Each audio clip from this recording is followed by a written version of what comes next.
Levítico, capítulo 27.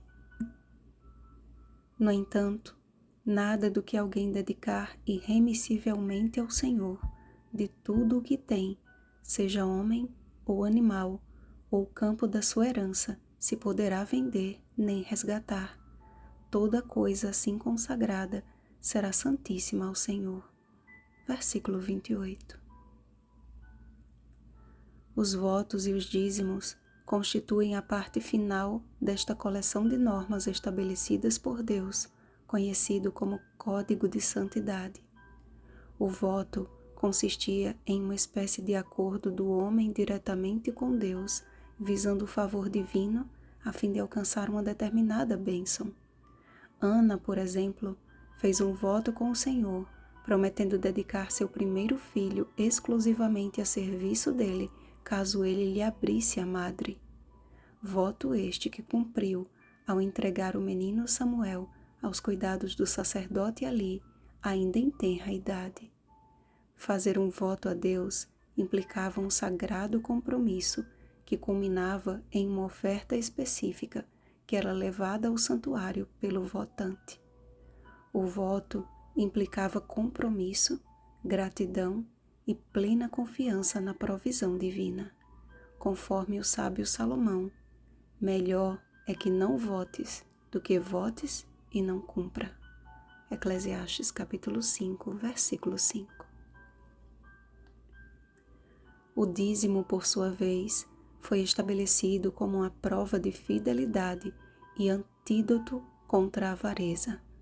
Ao separar todas as dízimas da terra e entregá-las aos sacerdotes, os adoradores eram levados ao consciencioso entendimento de que tudo o que tinham era fruto da bênção de Deus, e devolver a 10ª parte era muito pouco à vista da abundância de que desfrutavam na terra que o Senhor lhes havia dado por herança, mas o suficiente para lhes provar a fidelidade para com o doador divino. Enquanto o sistema de ofertas não possui uma porcentagem específica, o dízimo coloca em pé de igualdade todos os fiéis. Para Deus, não importa se você devolve o dízimo de um salário mínimo ou de uma grande fortuna. Aquele que é o dono do ouro e da prata, Ageu capítulo 2, versículo 8, não precisa do nosso dinheiro. Nós, porém, precisamos dizimar, sendo este o método mais eficaz de declararmos ao Senhor que nós confiamos nele como nosso provedor e mantenedor. Infelizmente, o mundo cristão em geral transformou este assunto em uma forma de angariar dinheiro fácil. A famosa teologia da prosperidade tem conquistado multidões de seguidores atraídos pelas promessas de riquezas. Através de discursos criativos e apelativos, líderes espirituais reúnem milhares de pessoas que, em sua maioria, deixam em seus lugares de culto as economias de toda uma vida. Pedro já havia nos advertido com relação a este engano. Também, movidos por avareza, farão comércio de vós, com palavras fictícias. Para eles, o juízo lavrado a longo tempo não tarda e a sua destruição não dorme. 2 Pedro capítulo 2, versículo 3. Por outro lado, não há sociedade mais próspera do que aquela estabelecida entre o homem e Deus, onde o sócio majoritário só nos pede o mínimo, enquanto nos promete o máximo de lucro.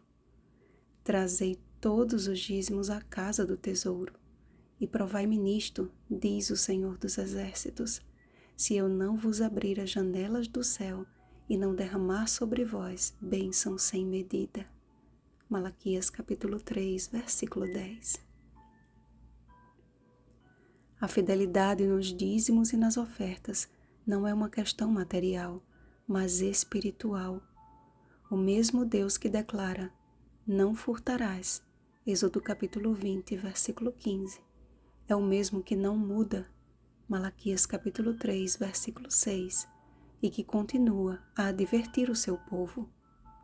Roubará o homem a Deus? Todavia, vós me roubais e dizeis, em que te roubamos? Nos dízimos e nas ofertas. Malaquias capítulo 3, versículo 8. Se fazer um voto ou juramento ao Senhor e não cumprir constitui uma grave ofensa, imagine usufruir de dinheiro roubado. Lembremos do exemplo de Ananias e Safira, que pela cobiça levaram ao Senhor uma oferta mentirosa. Atos capítulo 5, versículos 1 ao 11.